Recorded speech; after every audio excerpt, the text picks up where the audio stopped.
Yeah, Well, absolutely. Pesh, tell us a little bit about you and your journey. And for those that don't know, what is a patient advocate?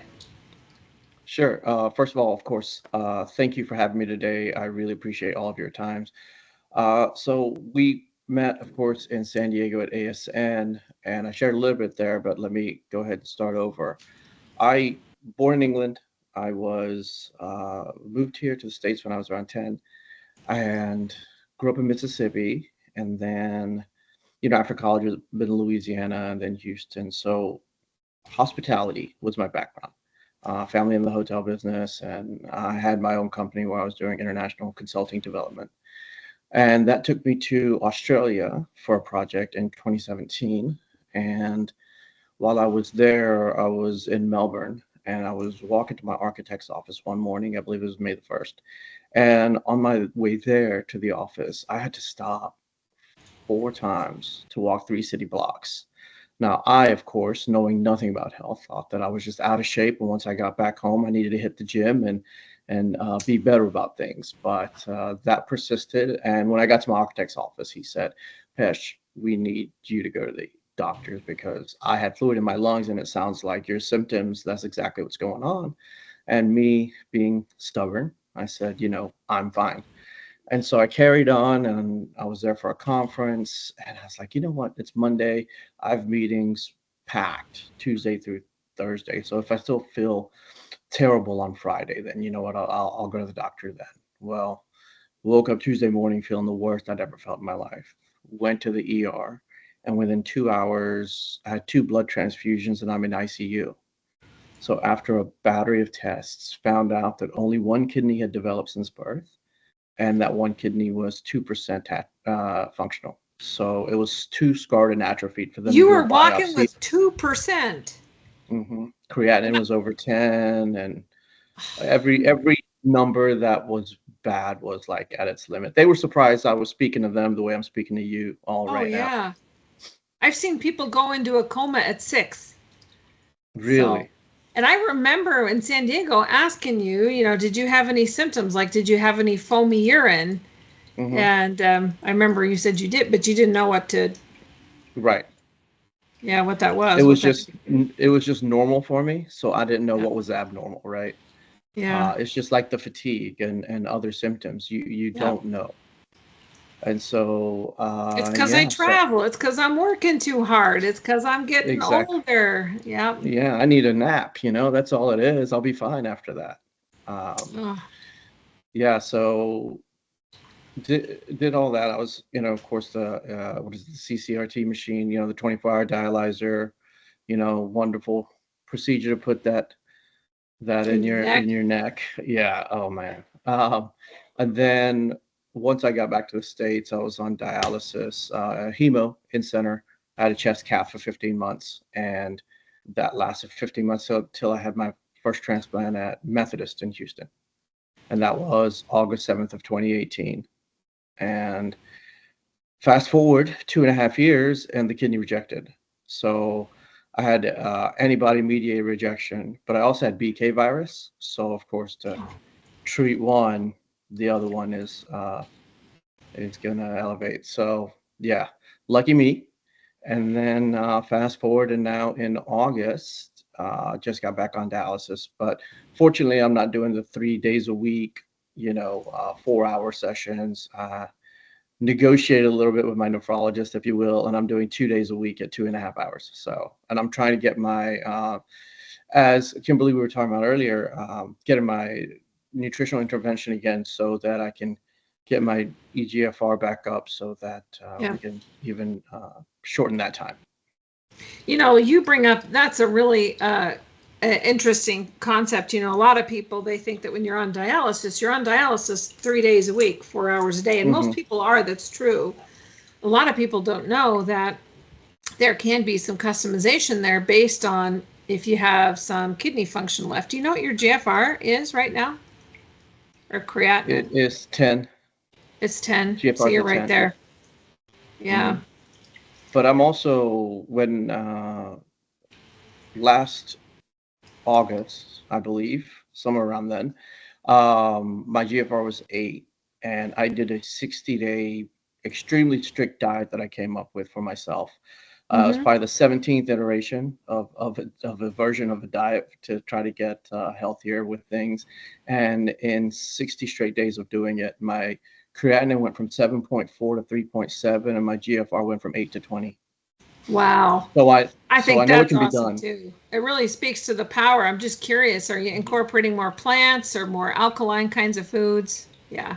Yeah, definitely a lot more Yeah. of that. And it was, you know, I also with reading a lot, so many anti-inflammatory foods, because even some things that, just because they're not red meat doesn't mean they can't cause inflammation, or even like nightshade vegetables are Yep. inflammatory and things of that Yep. nature. So digging into all of that and cutting all the inflammatory foods out, in addition to red meat, red wine, other things I Yeah. like, and no dairy whatsoever, and things of that nature, really served me well.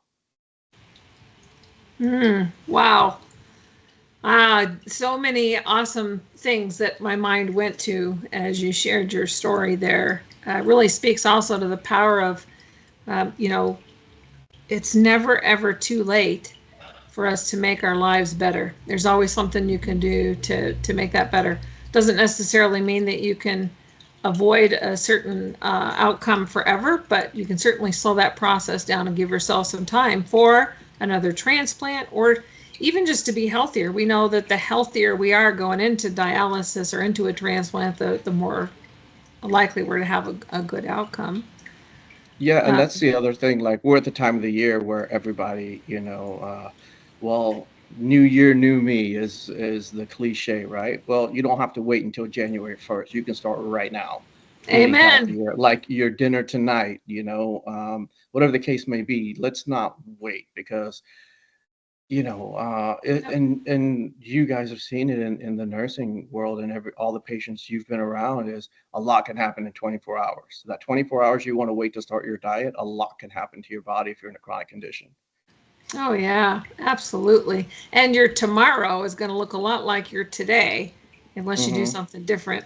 Where we're going to be 5 years from now, I can tell you what that's going to look like by looking Hmm. at where we are right now today Right. without, making some kind of change. Yeah. How did you get into, tell us a little bit about what you do as a patient advocate, and how did you come into becoming a patient advocate? Yeah. So, as I mentioned earlier, I was born in England. So, being as sick as I was a year ago, in 2023, I made it a point that, you know what, I'm going to make it to London one more time. I'm a huge Manchester United soccer fan, so I was going to go to Old Trafford. I had to go see a match there, and I'm going to go to London, have some pints, pub food, and everything else that comes along with visiting that beautiful city. And so my GFR was 18, 13 when I went there.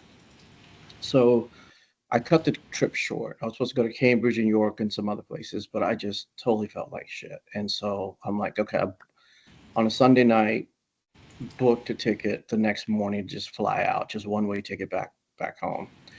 So came home, and that's when the GFR was 8. But I was in bed for probably, I would say, in my room in bed for probably a good month and a half at least. Food delivered to the door. I wasn't moving. I just felt absolutely terrible. I get to a point where I actually last year, probably around 16 months or so ago, I wrote out my last wishes and was going to have go one-way ticket to a place in Europe for an assisted suicide. I thought it was done. I thought, okay, I fought all I could fight. This is it. It's been a good run. I got to see England one more time, and I'm content and I'm good. And then one day, I think it was can't remember again, my brain fog, brain's jello with the timelines on everything. But anyway, I was looking out the window as I'm laying in bed, and I'm like, when I was in 2017 in ICU, I made myself a promise that, helping people is my purpose, or will be my purpose. But I didn't do anything about it, because again, after the transplant, I'm healthy and I'm traveling the world and I'm taking everything for granted again. Uh, and I didn't do anything about it. So it's like, okay, well, what can I do? And that's when I realized, okay, if I'm still not feeling well, I'll always have my laptop. So I can start a newsletter and I'll just share my thoughts and experiences. And even if it doesn't help anybody else, at least I can, in a cathartic way, just kind of journal my experiences and just try to, come to grips with everything I've been through in this kidney adventure. And so that started a kidney life. And so I started and I gained some traction. And then from there, I started becoming involved with the National Kidney Foundation here locally in Louisiana, nationally, and then other organizations. And then it just gained momentum. I started feeling better by helping others, being more involved, and I Yeah. found a purpose. And so Yep. that's what it was.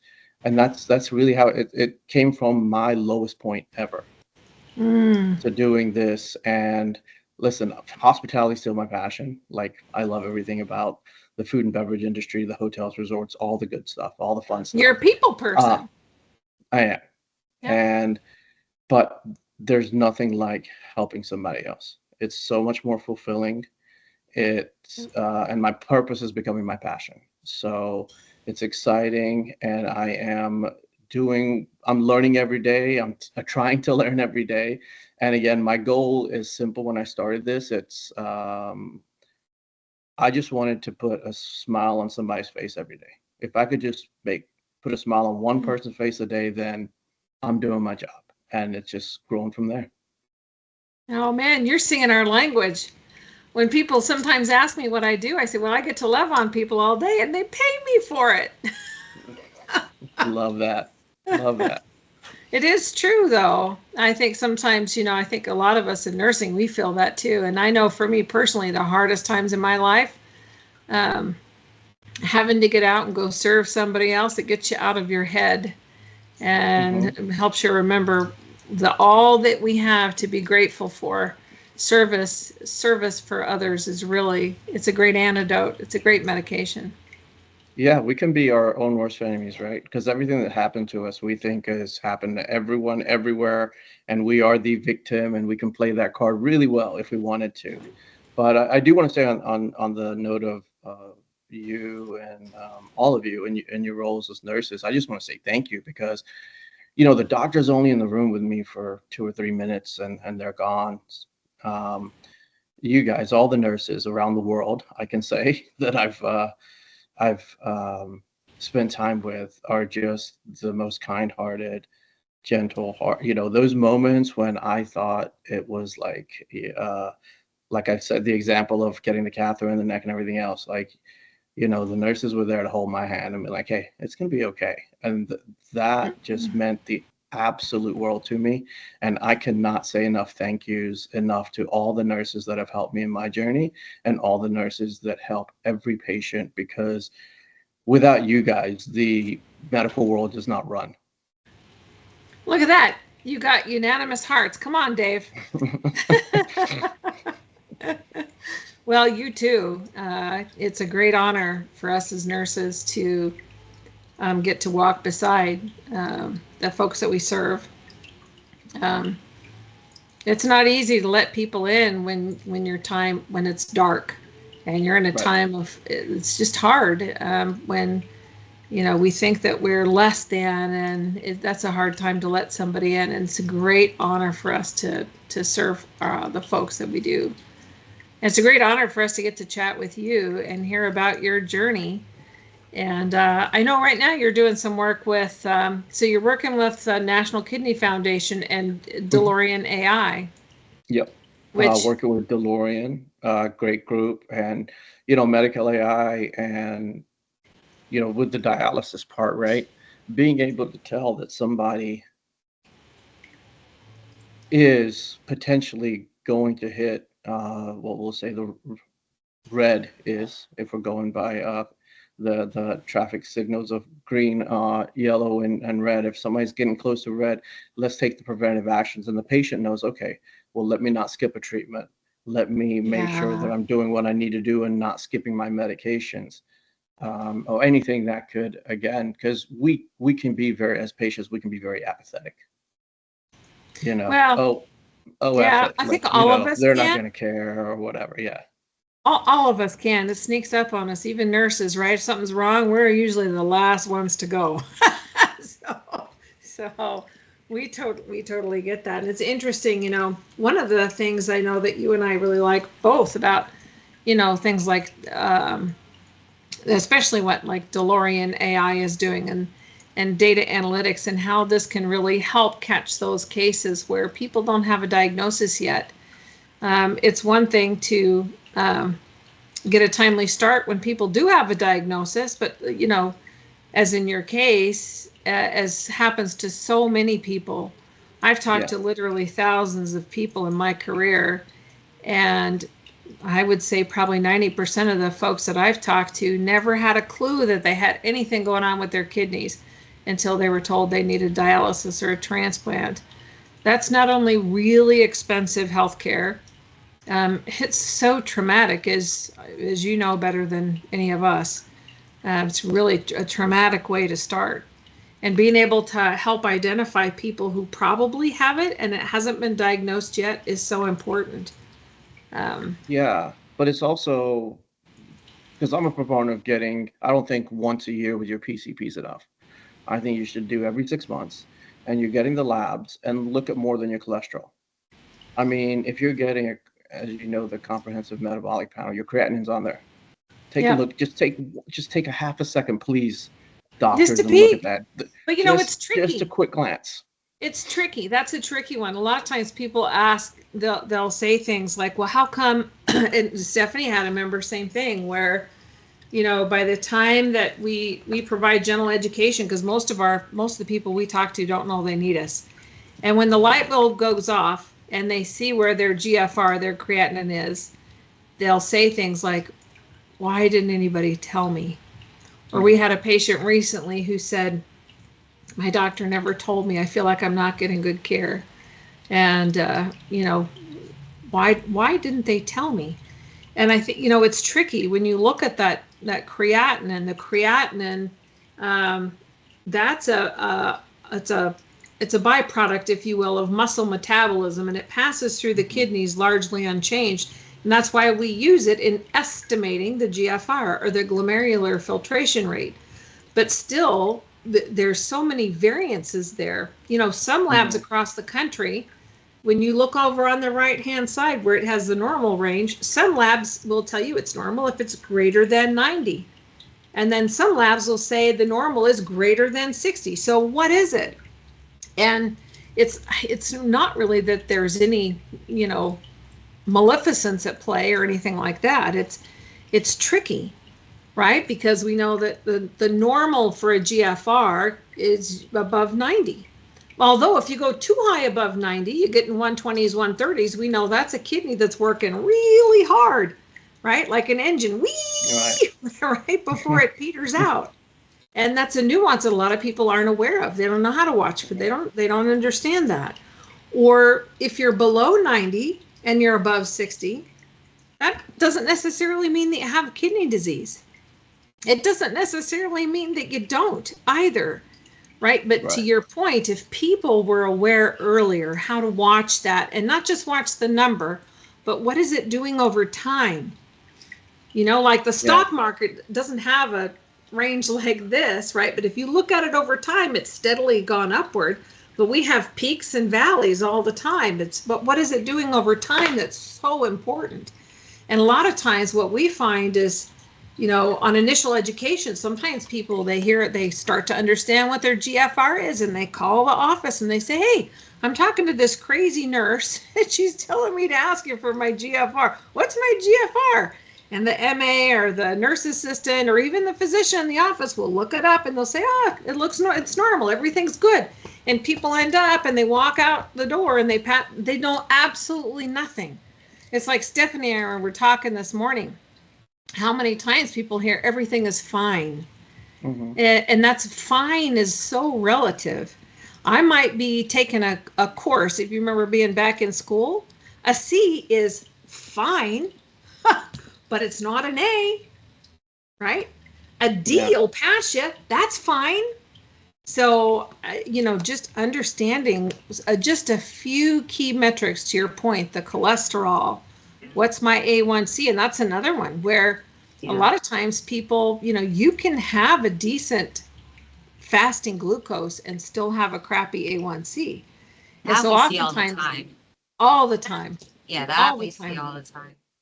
I Yep. think to add to your point too is be aware of any comorbidities, right? So if you have blood Right. pressure issues, if you already have diabetes, a lot of people think, well, I take the pill. I mean, sometimes you ask a patient, do you have any issues with blood pressure or sugar? And they're like, no, I'm fine. And then you do digging. You find out they're on medications, and then you ask them and they're like, well, my doctor says I don't have anything. And they don't understand the concept of taking that medication is what's helping them, which is great.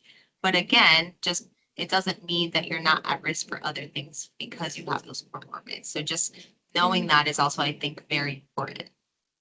Mm-hmm. Yeah, and I oftentimes, when I think about self-care, how we take care of ourselves, it's kind of like a three-legged table. And if you had a three-legged table, right? That if I take away any one of these three legs, my tabletop is going to move, right? The Mm-hmm. only leg that my doctor can wiggle is the medication leg. I've got complete control over diet, exercise. If I want to add a fourth leg, that would be sleep, stress management.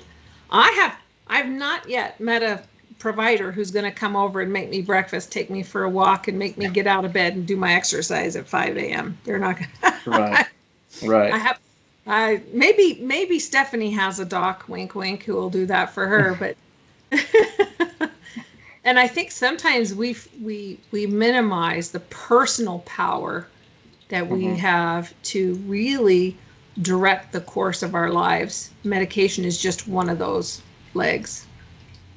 Yeah. And I found that once you incorporate your nutrition and fitness routine, and then add the mental health and well-being, like Yeah. if you can take care of this Yep. part, that is such a big accomplishment. And again, I don't think any of us are all ever right. I'm a firm proponent that I think everybody needs a therapist, but it Yep. does it does go a long way, especially when you've been diagnosed with a chronic illness. And again, if you have, Yeah. like Stephanie said, the comorbidities, and so if you've got multiple things going on with you, and then we know the risk of heart disease once you have kidney disease. So Oh yeah, because of all the inflammation. And you bring up a really good point too with the mental health aspect, and sometimes that doesn't get enough light there. But oftentimes when we do have any kind of chronic illness, we kind of lose ourselves and we become a walking kidney or a walking heart, a walking hmm pancreas, and we're cancer now. We lose ourselves, and it's really important. But it's so hard, right? Because it takes a certain amount of energy to do the work of self-care and to do the work that's required to help boost our mental health. And to your hmm point, sometimes we need an extra leg to yeah, help us to be able to do those things.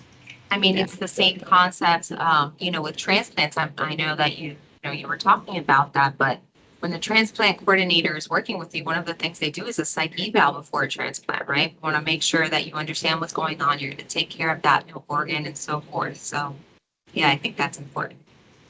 definitely. Yeah, and I think too sometimes as providers we forget, um, and it's kind of one of my pet peeves sometimes, um, where we forget the impact that kidney failure has on our ability to think, our cognitive status, with the fluid shifting that can happen, and you still have uremia on Right. dialysis. It takes you up to about 30% of your kidney function, right? So and we send people home. It used to be we sent people home with a binder like this of diet and fluid education, and we wondered how come they weren't following it to the letter. Or we tell you something once and they should get it. If they would understand it, they wouldn't be back here, and they forget that. Right. Right. um, and I think it's tricky now too, because since COVID, I don't know about where you go, but it used to be that you could have a support person. Your husband or wife could come in with you, and when the dietitian came around, and they would be part of that education that you received. Well, that doesn't happen anymore. And so patients are being educated while they're on dialysis, and who knows how they're feeling. And we expect them to retain that. And when I call, a lot of facilities, well, can you call and follow up with the wife after you make your round? Nope. Yeah. Uh, Well, it's just sitting in there, and I remember my first time, and I'm sitting in there, and I'd gotten a call that, "Hey, Pesh, we've got a match for you." So I'm excited, ready to go, and then they're like, a few weeks later, they're like, "Sorry, that person backed out." So then going through that roller coaster, and then I look around, and you've got Mr. James that has been in dialysis for 15 years, and you can't help but think, well, is this going to be me? Am I going to be in here 15 years from now doing this? yeah. Um, so like just the daily ups and downs. And again, like you said, like how do you feel physically? And because that just when you're doing that 4 hours of the chair, that just for me was, physically and mentally just draining, absolutely draining. And by the time you start feeling better, guess what? It's Yep. time for your next treatment. Oh, yeah. Yeah. It's hard to make yourself go because I'm finally feeling okay. Yeah, no, absolutely. And then of course, the other part of it is, what I call a HIPAA the centers of HIPAA violation, because every time somebody talks to you, everybody can hear like all the Yeah. medical questions, all your personal stuff. It's like all out there. Yeah. Just There's no screens, no dividers. You yeah, might be nothing. at most, maybe you're 4 feet away from your next chairmate. So, Yeah, and people get to hear that, and then back to the nutrition space. It's like I've seen somebody, while they're in dialysis, bring all their snacks and their housing a bag of Cheetos and things like that. And I'm like, why isn't somebody saying something like, hey, if you want to yeah. get better, we got to stop doing things like this. Yeah. But nobody said, what do you say? That's a tough one. I once had a guy who he always had he was in his 80s. So I think his situation was a little different. But he would always have a shot right before dialysis because they're going to clean me out. So might as well get it in there. So Smart. um, I mean, yeah, that's one way to it's look at it. it's tough. Yeah, and I think that's the key, right? Is giving people, as clinicians, what I've always felt like is my role is to give people the information they need to make the decisions that are right for them. If you know how that salt is going to impact and going to require your machine to work harder and you're probably going to feel crappier, I mean, I'm not going to treat you like a bad little boy or girl because you're not doing what daddy doctor tells you to do or mommy nurse tells you to do, right? And I think there's a lot of that too. I think Yeah. there's a lot of times where, as clinicians in our desire to help people, there can be some, um, whether it's unintentional or not, there can be some shaming, and that does not, that doesn't empower people to change behavior um, at Right. all. So Right. We do as patients, of course, you're doing your best to what and your role, and we have to be accountable for what we're doing too. Um, yeah, But it's when you're yeah, mixing that with what we've been saying, like being overwhelmed, because again, I've been in this situation where I have this amazing support system, but I still felt alone. Asking those yeah, questions of why me, why is this happening to me, and those questions happen, right? So I mean, it, I don't know, it's hard as hell to navigate, that's for sure. were you getting yearly exams before your diagnosis? No. I was fine for so long. Okay, all right, I Yeah. was so good. Yeah.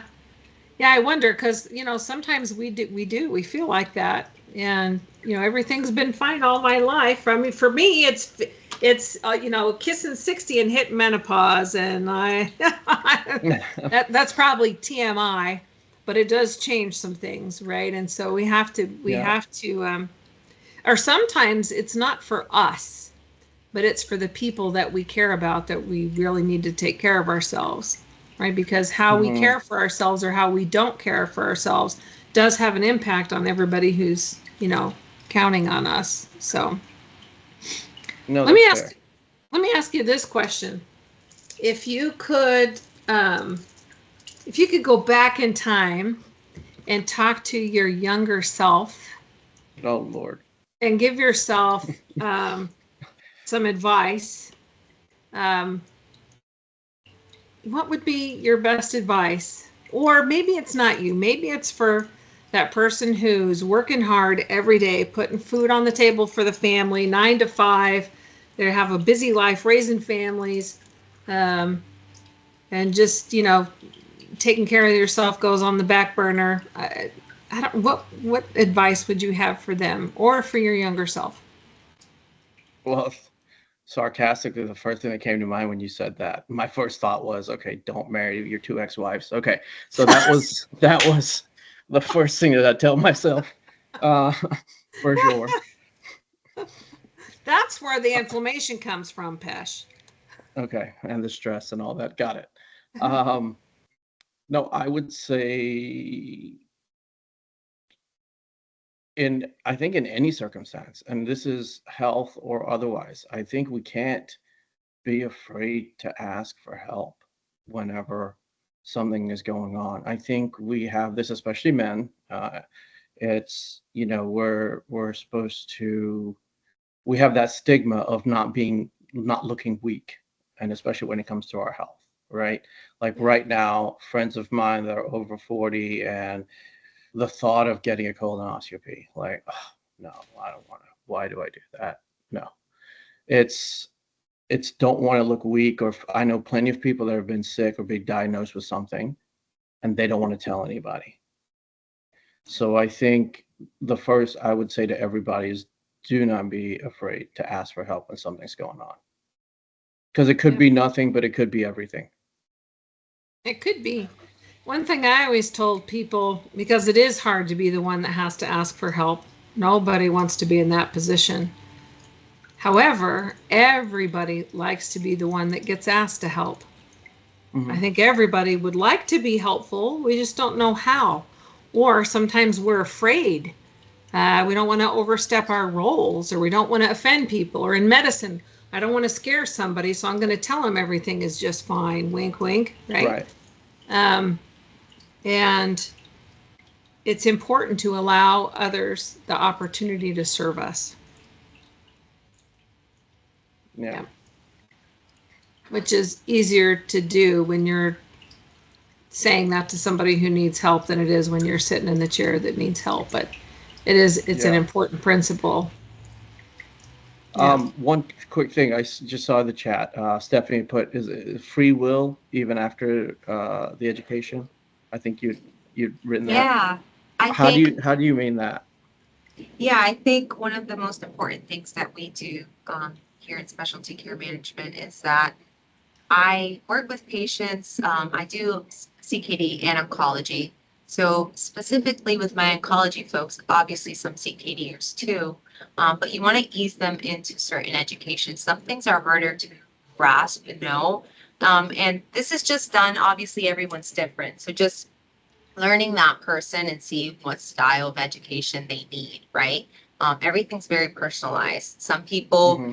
lack education, or it can be a language barrier, or it can be just they're anxious. So there's usually a sort of barrier to education. So knowing that barrier and being able to explore that when they're ready. So you can ease in into Yeah. certain education like kidney disease without scaring the person completely. And again, this is so personalized. With another person, Yeah. it might be very different. But I feel like at the end of the day, you can educate as much as you want. But if that person was not ready, and that's why you need to assess that readiness, then Yeah. they're going to listen to you, but they might not grasp it and they might not apply it. So, is it important to say it? Of course, but it's also very important to kind of repeatedly reassess their readiness to take in that Yeah. education. A lot of patients want to focus on one thing only. For example, you have a CKDer that drinks a lot and smokes and has sleep apnea. They might just want to start with the sleep apnea for now, right? They want to start with Hmm. that, ease in. You still educated upon the other things, but you're holding off and just going step by step. And I think that's just so important because it's not overwhelming too. Sometimes just too much information can be a lot. Yeah. Yeah. You can eat a rhinoceros, but sometimes you have to cut them up into pieces and put them in the freezer and bring them out later, right? Yeah. Yeah. One Because bite I at a mean, time. it's our habits, right? And Yeah. that's for all of us, whether it's you or me or anybody else. And that's where that read an interesting book, and there's no such thing as free will. All of our it's the what we think is free will is based on our habits, because we'll do something we think it's our decision, but our decision is predicated based on past behavior and experiences. Yep. So, yeah, you're right. That's Ogmandino. Ogmandino said we are slaves to our habits. So if I'm going to be a slave to my habit, I'm going to make the right habits. Yeah. Absolutely. That's powerful. Dave says you do not rise to the level of your goals. I lost it. Oh, you fall to the level of your systems. I love that. Same thing. That's Yeah, great. Yeah. that's awesome. Well, I think you've given us some great things to think about. Does the team, do we have questions for Patel? You get a chance to ask somebody who really knows as only somebody in his shoes can know. We can ask him. Yeah, I have a question. So, what's something you're looking forward to in 2025? Like, what are some big agenda items? What's the future look like for you? What are you excited about? What's the most exciting thing on your mind lately? Uh, Getting a second transplant, hopefully. So we'll put that. I'll just be positive and say that that's definitely happening in 2025. I am doing Kidney Kids Day. I started doing that this year. And so what I do is I take pediatric kidney patients, and back to the mental health part. I know how I was a mess at my age, so I can only imagine the kiddos what they're going through. Which sometimes with the kiddos I've met, I think they're more resilient than us adults. But what I've done is I'm taking them to professional sporting events, just so they can be normal kids and hang out. So October Oh, 18th awesome. did Minnesota United soccer team, took them out, what is it, somewhere around 40 kids ish, something like that. Wow. And then partnered with NKF Minnesota there, and they actually bought some extra tickets and did Kidney Kids Day. Recently, a couple of weekends ago, I took a bunch of kids and their caregivers to New Orleans Pelicans NBA game and did a Kidney Kids Day. So the goal is I'm going to do like the bands in the back in the day, or I guess like Taylor Swift does now. I'm going to do tour. I'm going to do a spring, summer, and fall tour, and I'm going to try to do four eat per session, and yeah, just go around the country and meet different people and just let people know that, hey, this is not this is just the beginning. We're gonna get you better, and I'm here to help however I can. But listen, you can still live a normal life even with a chronic illness. So even if you're Oh, on yes. dialysis, even if you're just been recently diagnosed or post transplant, wherever the case may be, just come out, enjoy the game for a couple hours, be normal, Yep. and for the caregivers, just say thank you for what they're, because I think caregivers get overlooked sometimes, and caregiver fatigue is such a real Yep. thing that I think that's it helps them also. So yeah, so that's one of my big goals is that That's huge. Kidney Kids. That's Mhm. Kidney awesome. Kids Day. Yeah, That's I have a fantastic. question. yeah. As a patient, what do you think has been the hardest part of your journey? Um, just, sometimes it's very good for us as providers to see a perspective from a patient side. Whether it's changes, dietary, whether it's anything overall that you've dealt with that you were like, this was probably the hardest thing I had to do. Wow, just one, right? You can The name a hardest couple. thing. Okay. Um, one of the hardest things is, of course, that thought 16 months ago when I thought it was just done, life was over. That was the hardest thing. But from that came everything that's happening now. Um, Mhm. the other thing is, I would say the dialysis, the first time around, the 15 months of dialysis, 3 times a week, 4 hours a day. That was without a doubt. Everything else seemed like child's play compared to that. So I would say those are the two hardest things. Those are big. Yeah. Oh, by the way, one more thing that's happening is doing a documentary about my transplant journey. So Oh, that's yeah, awesome. yeah. So gonna be not just it's gonna be my journey, but I'm also gonna be interviewing nephrologists and also a couple other patients. A friend of mine who I met at the Transplant Games of America, whose daughter passed away at a young age, way too young, and she donated all her organs, saved lives, and now he goes around still to this day honoring her gift.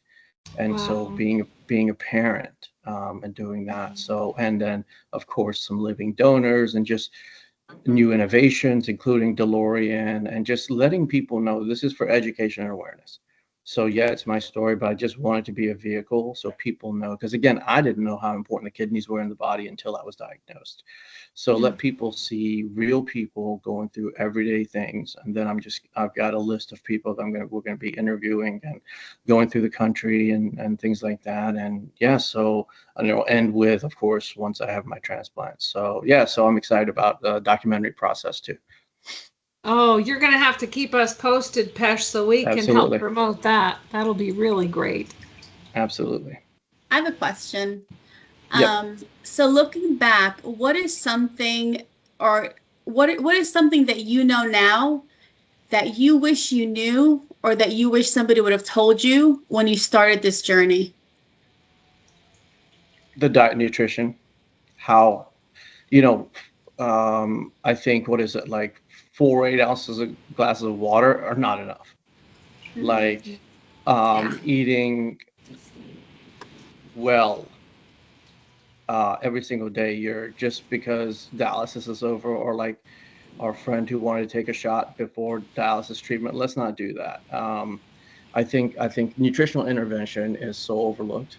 I wish I would have Yep. known that because your boy after dialysis treatment would go to Burger King and grab a Whopper and things of that nature, or Raising Cane chicken fingers after treatment because I was just hungry and tired. I just want to eat and go to sleep. Yeah. And who has time to cook after that? And so it's like, Did, well, did, no did wonder you you have weren't getting better. did you have resources that you found that were the most helpful um, in I that didn't even regard? look into anything. I was just, I did not do any research. Until I started looking into diet and exercise after my rejection, after I met with three different renal dietitians that were transplant specific, and they gave me three different answers on what to do. Mm-hmm. So I said, okay, thank you. Let me start. Let me start reading. That's what started it because I'm already in this arena. I'm a moron. So then, like, you confuse me even further with that. And then I'm like, okay, let me Yeah. start doing my own. And now here I am. And, I'm happy to say, like, uh, client, if you will, of mine, I've gotten him almost off of his diabetes meds with his diet nutrition, and his GFR has gone up to 40 from where it was like at 25 with some of my Wow. methods. I've got another guy that was on dialysis. He had acute kidney injury, and now he's not on dialysis anymore. I mean, so like it's Yes. the diet and nutrition. I wish I would have known years ago, so I would have not been in this predicament potentially. Yep. But the staying hydrated and eating well should be told to every like kids as soon as they're 2 years old. Yeah, and I think we spend a lot of time talking with folks about that. Most people want to eat well and they want to live a healthy lifestyle, but when you're busy and you're gone all day and you have 2 hours at the end of the day, most people are like, well, how the heck am I supposed to fit all this in? And so I think not just the education, but helping people with the strategies, the healthy Well, yeah, hacks, and, how well, to, that and the cost. yes. It's Yeah. easier if you're a family of four and you're on minimum wage or whatever the case may be, on a living wage, and you're feeding a family of four with rent and everything else. I mean, the dollar value menu, so at points is the most is what you can do. So I I understand that still too. remember. I still remember when I was in the military, and we we made so you make a lot. Woo, I was enlisted. I wasn't an officer, so I still remember going through the grocery store with a calculator to the penny, Mm, and I would go to Costco and I would get the bigger sizes, and I would vacuum seal them so that I could have more things cheaper. But it is hard. I mean, how do people um, have access to ideas for how they can? I mean, you can buy a bag of chips or you can buy a bag of vegetables. They're going to be about the same cost, really. But, some people don't have access to that bag of vegetables. It's the chips that they see. So, yeah, yeah. I think that's really important. Food truly is some of our best medicine. You're absolutely right. It's Hmm. kind of like I tell people all the time, if you had a fancy Italian sports car, for me, my midlife crisis car is a cherry red Alfa Romeo. Okay. Okay. If you had a hot rod in your driveway, you Hmm. wouldn't go put cheap gas in it or water it down. You would Right. put premium fuel in it.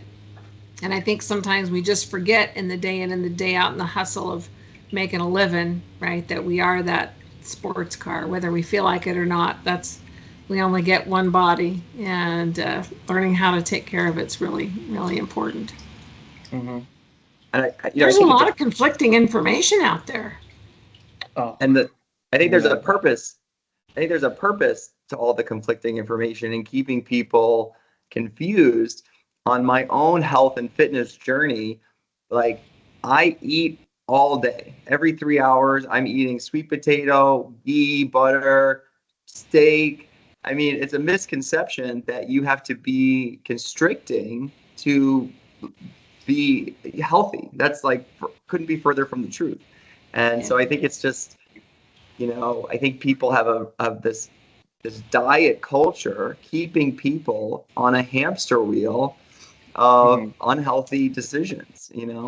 So Yeah, Yeah. true. Have y'all spoken with Dr. Thomas Weems out of University of California, Santa Barbara? Oh, oh, his name's familiar. Did he do a TED Talk on nutrition with kidney Um, disease? I, I don't know that, but I don't his remember. his lab, they've developed this product called Keto Citra, and they're really helping PKD patients. Keto Because Centra? Citra, Hmm. Keto Citra, and what it's doing is it's putting patients on a keto diet, and which the from my initial research, it was like, hey, listen, no red meat, no this, no that, but this is like, no, there's no there's no data actually saying that animal protein, because I was under the belief um, that any animal protein is bad for you because it's harder for the kidneys to process. Well, this goes against that. And I found other people that have said that too, because once you're in ketosis, your body produces BHB, I believe it's called. Um, it's a few syllables, beta hydro. I'm not going to even try, but it produces this molecule that serves as a guard for your kidneys. And that's why you can be on a keto diet. And so him and his team have successfully um, helped PKD patients specifically reduce this, remove this, and improve their condition from PKD using this nutritional intervention. And what's his name? Thomas Weems, and if you hold tight for 2 seconds, Yeah, it's just interesting because this is what we know about high protein. Matter of fact, we see this all the time. People who go it's on Santa keto Barbara citra. Nutrients is the company. Santa Huh. Barbara Nutrients, and that's his. I'll have to look into that. One thing, I mean, we see this happen where when people go on a lot of those high protein diets, we see their kidney function tank because of all, throwing people into metabolic acidosis usually worsens kidney function. So Well, I so would that's the thing, imagine, right? That's where you have to have your alkaline vegetables with it, and then you also can't do the carbs, the sugar, and everything else. Because if you're eating all the meat you want, but you're also having the bread and everything else, you're not in ketosis, right? So you're not right? producing that molecule. So I Uh, think that's where it stands. And well, and again, most he's the people who do expert. a keto diet are not Hmm. truly following a keto diet, to your point. Um, How do you so mean? yeah, that would be interesting. I would love to see a Excuse me. toe to toe when you go to the spring clinical meetings or annual Yep. dialysis conference, which is coming up, and you see the physicians go toe to toe on topics. That would be a really good one to Yeah. listen to them hash out. Yeah. Tim, I'll after this, I'll set up an email between you, Thomas, and I, just so I can make an introduction. You guys can have a conversation. I think Oh, it'd that'd be be very awesome. valuable.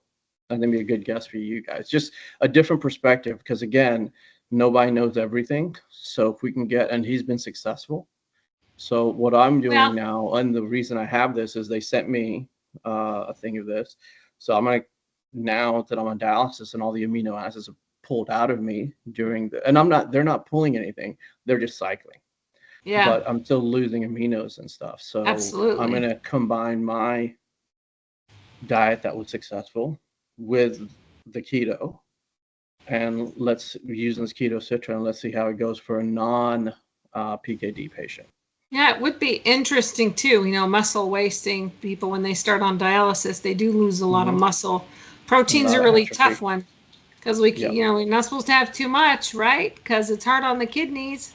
But we know we're losing muscle mass and we lose protein, so that's a really tough Right. issue. But I think if you have the rest of your diet as alkaline as possible, then I Yeah. don't, again, from the more I read, and I'm sure once you put this out and people are going to hear me say this, there might be a bunch of comments telling me, "Hey, just stay in your lane, buddy," which is fine. You are. I admit that I'm just learning, but I welcome all the information. I do welcome it. Well, we have patients that asks about that all the time. So I Hmm. think that, and I think one of the things that you brought up that was really important is keeping the alkalinity at play. Hmm. That's really important. Just out of curiosity, did they have you on baking soda as well, or Sodium bicarb. yeah, Hmm. yeah, yeah. I Very think interesting. also the main concept of that is a lot of people want to say, like Kimberly said, they're keto, right? And then they're consuming a pound of butter because they need to eat a certain amount of fat, right? Right. So to your perspective, I can see how this could be a new nuisance, because if you're doing things at the right way, it can give you a result that you want. The problem is sometimes we skew away from that, and then we just kind of tweak it in a way that we're really not doing what we were meant to do. So Right. yeah, I'm interested in seeing more. Well, and your Well, labs are going that's, to tell you. Yeah. It's yeah. like an experiment, right? You're going No, to absolutely. absolutely, your labs are going to tell you if you're doing it right. And Yeah, to and your I'm point getting labs earlier, every 2 weeks. Once I've started this, I'm doing labs every 2 weeks now just to see how it's going. But Stephanie, to your point, that's the biggest issue I'm having is the fats, because having the butter and the they just mentioned ghee and Mhm. all that. I'm trying to stay away from the dairy too. So it's like, okay, yeah, now I'm cooking with avocado oil. Fine. Okay, that's just one thing. But where else am I getting my fats from if I'm not Yeah. having it? Because I'm tired. yeah, I feel a little weak. The first few days, oh my goodness. It's like, yeah. okay, just give me just okay, maybe a slice of pizza. No, you can't do any of that. So Yeah.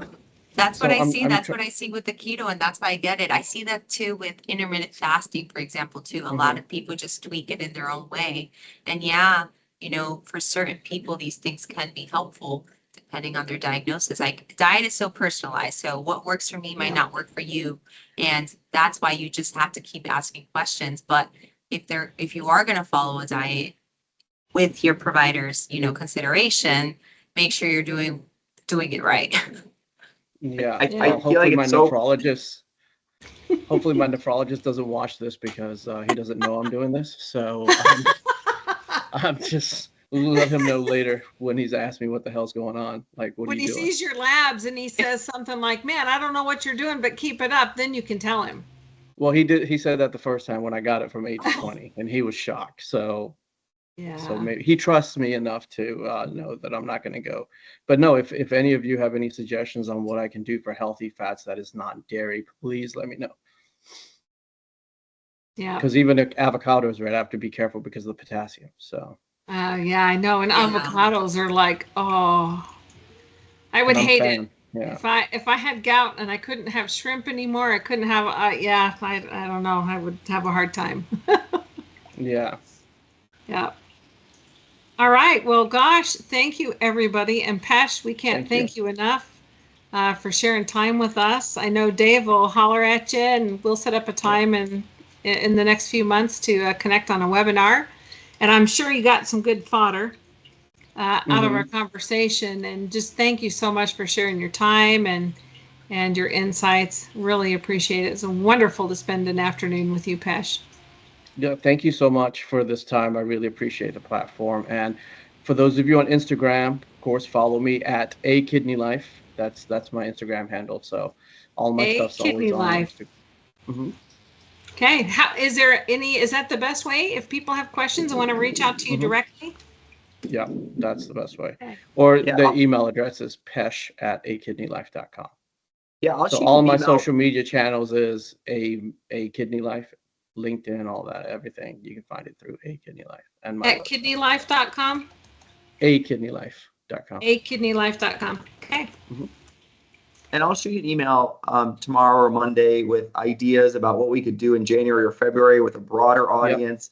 Like maybe we can make it interactive with some quizzes, ask the audience. Like, Sure. maybe the title of it is like what I wish I knew, before starting dialysis, like hook people in. Hmm. So I'll send you an email, and you and I can always hop on a quick call next week and figure out how we Perfect. can help amplify your platform and help you meet some of your goals that would also be meaningful to our audience. So, Yeah, and whatever you guys need from me, please do not ever hesitate to reach out. no, I'm not hesitating. Keep up the so. good work, Pesh. Perfect. Thank you so much. Thanks, Merry Kimberly. Christmas. Thanks, everybody. Bye. Yep.